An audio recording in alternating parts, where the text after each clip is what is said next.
मौसम की सूरत हाल का जिक्र करेंगे। मुल्क भर में सर्दी रंग जमाने लगी है। कराची में भी सर्द हवाएं चल पड़ी। बाला इलाकों में दर्जा हरारत नुक्ता इंजमात से नीचे आ गया। बर्फबारी के बाद फिसलन के बायस चल्लास और बाबूसर नारान रोड हर तरह की ट्रैफिक के लिए बंद कर दिए गए। मुल्क भर में जाड़ा धूम मचाने लगा। बाला इलाकों में कड़ाके की ठंड, पारा नुक्ता इंजमात से नीचे आ गया।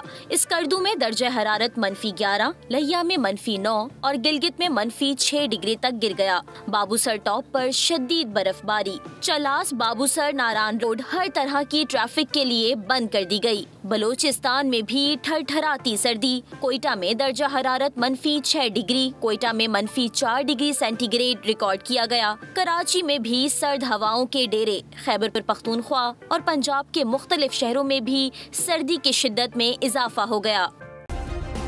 सब्सक्राइब करें और बेल दबाएं ताकि कोई खबर रह न जाए।